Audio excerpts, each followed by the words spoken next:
Allahu Akbar, Allahu Akbar, Allahu Akbar, Allahu Akbar, Allahu Akbar, Allahu Akbar, Allahu Akbar, Allahu Akbar kabira, walhamdulillahi katsira, wa subhanallahi bukratan wa asila. La ilaha illallah, wallahu akbar, Allahu akbar, walillahil hamd. Alhamdulillahilladzi ja'ala al-a'yada bil aqra'i was-surur wa ba'atha lil muti'in jazilal uzr wa kammat diyafata fi yawmil 'idi lil mu'minin bisam'ihim mashkur. فسبحان من خوصنا وعذاب الفطرة وعذر فيه من الغرور. أشهد أن لا إله إلا الله وحده لا شريك له له العفو الغفور، وأشهد أن محمدا عبده ورسوله حبيب الشكور صلى الله عليه وسلم وعلى آله وصحبه الذي يرجون رجالا تقورا. أما بعد، فيا عباد الله أوصيكم وإياي بتقوى الله واصبروا وصابروا ورابطوا لعلكم تفلحون. الله أكبر، الله أكبر، الله أكبر، ولله الحمد. Kaum muslimin muslimat jemaah salat Idul Adha yang sama-sama dirahmati Allah Subhanahu wa taala. Pertama-tama marilah kita banyak-banyak bersyukur kepada Allah Subhanahu wa taala atas rahmat dan nikmat-Nya pada kita semua. Baik itu nikmat iman, nikmat Islam, dan nikmat kesehatan, sehingga pada pagi yang berbahagia ini kita semua dapat berkumpul di tempat mulia ini seraya mengumandangkan kalimat takbir, tahmid, dan tahlil, serta dapat menunaikan ibadah salat sunnah Idul Adha 2 rakaat. Selanjutnya salawat dan salam mari kita sampaikan kehadiran Nabi besar Muhammad sallallahu alaihi wasallam, Nabi akhir zaman, dan seluruh keluarga, sahabat-sahabatnya, para tabi'in, dan keluarga umat Islam sejak zaman dahulu hingga yaumil akhir nanti. Dengan hati yang ikhlas, penuh tawadu, mari kita gunakan kesempatan ini untuk meningkatkan kualitas iman dan takwa kita, sekaligus merenung sejenak betapa banyak makna dan hikmah Idul Adha atau Idul Kurban yang dapat kita jadikan pelajaran dalam kehidupan keluarga kita sehari-hari.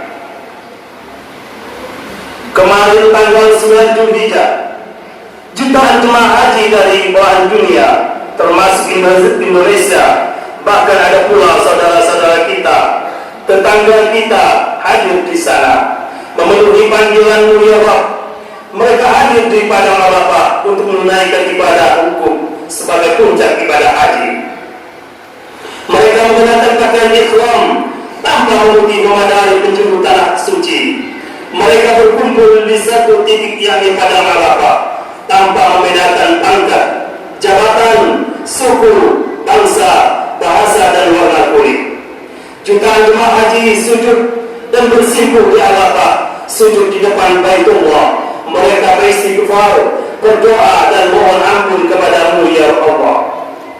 Kalimat talbiyah, membahana sahut-sahutan, mereka ucapkan dengan penuh ikhlas dan curahan air mata. Ingat kedua orang tuanya yang telah tiada, ingat keluarga yang tinggalkan di tanah air, ingat betapa banyaknya tumpukan-tumpukan dosa, dan ingat bayang-bayangan yaumil mahsyar. Arafah menjadi lautan manusia, padahal Arafah banjir air mata oleh jutaan umat manusia. Tujuan mereka pun satu, yaitu mengharap ridha Allah dan menjadi haji yang mabrur.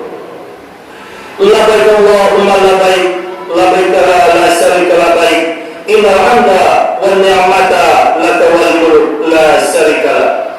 Artinya, aku memenuhi panggilanmu ya Allah, Aku memenuhi panggilanmu, aku memenuhi panggilanmu, tiada sekutu bagimu. Aku memenuhi panggilanmu. Sesungguhnya pujian dan nikmat adalah milikmu. Begitu juga kerajaan, tiada sekutu bagimu. Allahu Akbar, Allahu Akbar, Allahu Akbar, walillahil hamd. Nabi Ibrahim adalah Nabi Ulul Azmi. Dalam usia lanjut belum mendapatkan keturunan, maka suatu malam beliau berdoa kepada Allah agar dikaruniai anak yang soleh. Rabbi habli minas solihin. Artinya, ya Allah, kurniakanlah kepadaku anak keturunan yang soleh. Quran surah As-Saffat ayat 100. Kemudian Allah SWT mengabulkan doa Nabi Ibrahim alaihissalam. Maka istri beliau bernama Siti Hajar, wanita keturunan Ethiopia. Dia adalah budak sahaja oleh Sarah, istri pertama Nabi Ibrahim alaihissalam. Wanita terhormat itu melahirkan seorang putra bernama Nabi Ismail alaihissalam. Kisah Nabi Ibrahim alaihissalam dan Nabi Ismail alaihissalam inilah yang mencatat serta mengukir tinta emas sejarah dan sendi-sendi rukun Islam. Rasulullah SAW bersabda, yang artinya dari Abu Hurairah radhiyallahu anhu, bersabda Rasulullah SAW, dibina Islam itu atas 5 sendi, yaitu mengucapkan kalimat syahadat bahwa tiada Tuhan selain Allah dan Muhammad itu adalah utusan Allah, mendirikan salat, membayar zakat, naik haji, dan berpuasa pada bulan Ramadan. Hadis riwayat Bukhari dan Muslim. Banyak hikmah yang kita dapat dari perjalanan kehidupan Nabi Ibrahim alaihissalam beserta putranya Nabi Ismail alaihissalam. Antara lain adanya perintah memberi hewan kurban kepada orang-orang mukmin yang ekonomi mampu. Anjuran berkurban sebagai wujud kepatuhan dan keikhlasan, sebagaimana yang dicontohkan oleh Nabi Ibrahim alaihissalam, sekaligus menyatakan bahwa ibadah kurban itu syarat dengan nilai kesetiakawanan sosial. Ada yang menarik untuk kita perhatikan dan kita jadikan pelajaran berharga, yaitu terciptanya suatu komunikasi atau dialog antara Nabi Ibrahim alaihissalam dengan putranya Nabi Ismail alaihissalam. Sesaat sebelum Nabi Ibrahim alaihissalam melaksanakan perintah Allah, firman Allah SWT dalam surah As-Saffat ayat 102 dan 107 yang artinya, mana tatkala anak itu Ismail telah sampai usianya dapat membantu Ibrahim, maka Ibrahim berkata, wahai anakku, sesungguhnya saya bermimpi bahwa saya disuruh menyembelihmu. Maka bagaimana pendapatmu? Si anak menjawab, wahai ayahku, laksanakanlah apa yang diperintahkan kepadamu. Insya Allah aku termasuk orang-orang yang sabar. Ayahnya Nabi Ibrahim dan anaknya Ismail sama-sama memiliki kadar keimanan yang tinggi dan kuat, tahan dipuji dan tidak goyah dirayu oleh setan. Demikian halnya dengan Siti Hajar yang berlari dari kecil dari antara Safa dan Marwah untuk mencari sumber air, hidup dalam keterasingan di gurun tandus dan berbatuan. Inilah potret pengorbanan seorang ibu kepada anaknya. Awalnya Nabi Ibrahim alaihissalam tidak sanggup berkata terus terang kepada anaknya. Banyak pertimbangan dan terjadi pergulatan batin. Perintah menyembelih itu pun disampaikan Nabi Ibrahim alaihissalam secara cepat agar tidak terdengar oleh telinganya sendiri.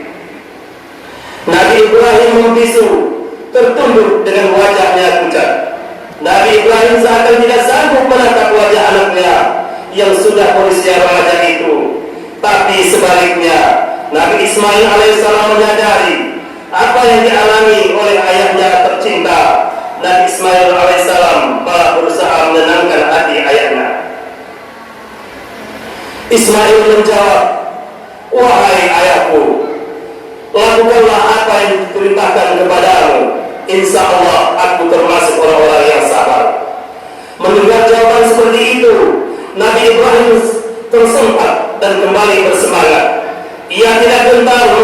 keputusan setelah terlebih dahulu berserah diri kepada Allah. Ia bangkit mengambil sebilah pisau tajam. Tapi apa yang terjadi?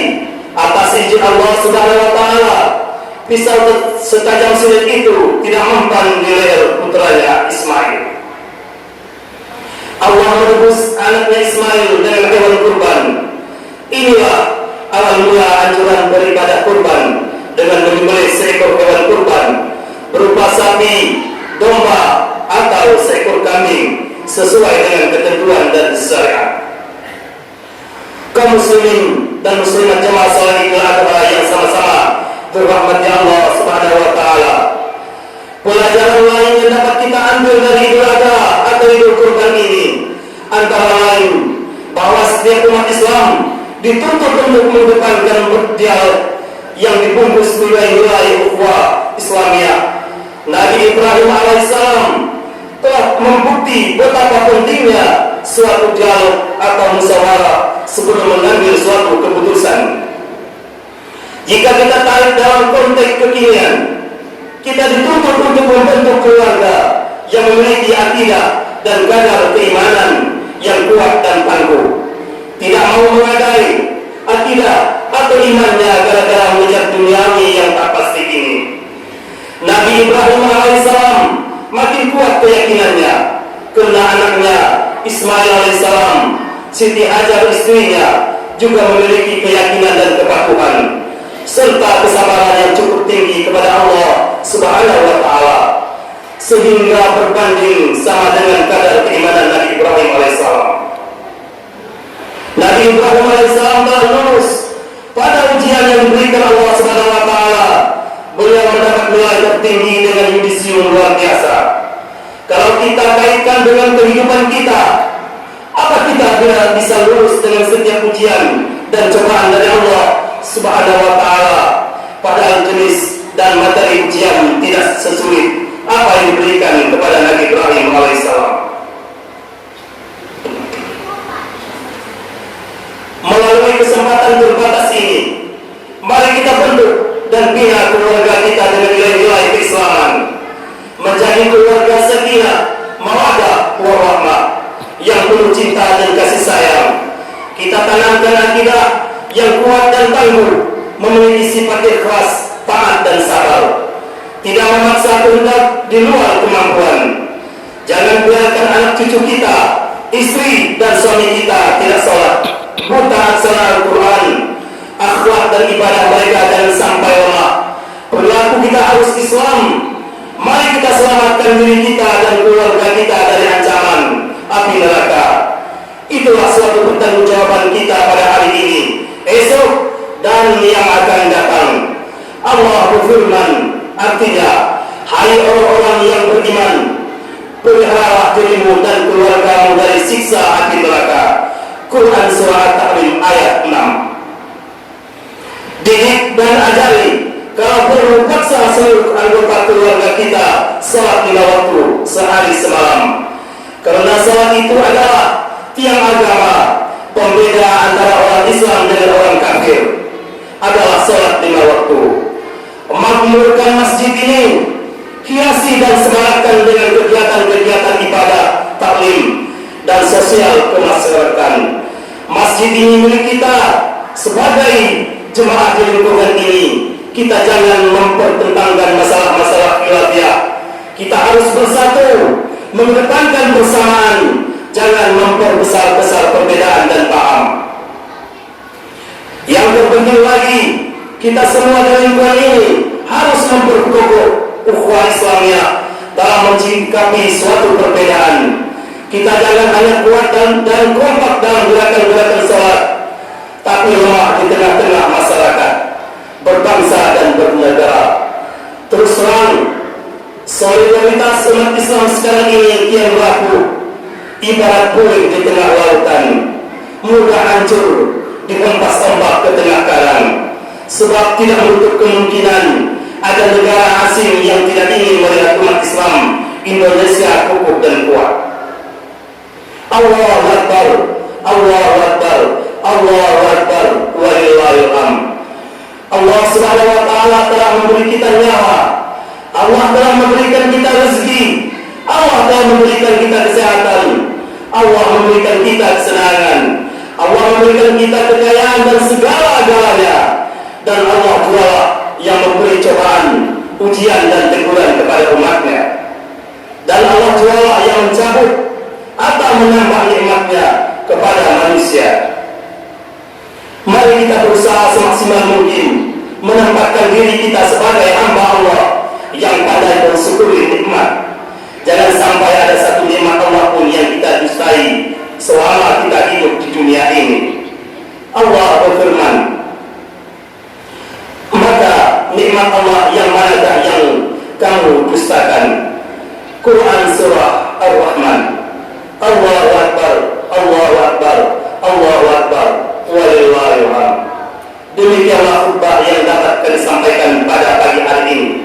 Mudah-mudahan ada hikmah untuk kita semua. Amin, amin ya rabbal alamin. Ja'alana Allah wa iyyakum minal 'abidin al-fa'izin wa baraka lana fil Qur'anil azim wa nafa'ani bima fihi minal ayati wa zikril hakim. Innahu huwal barru rahufur rahim.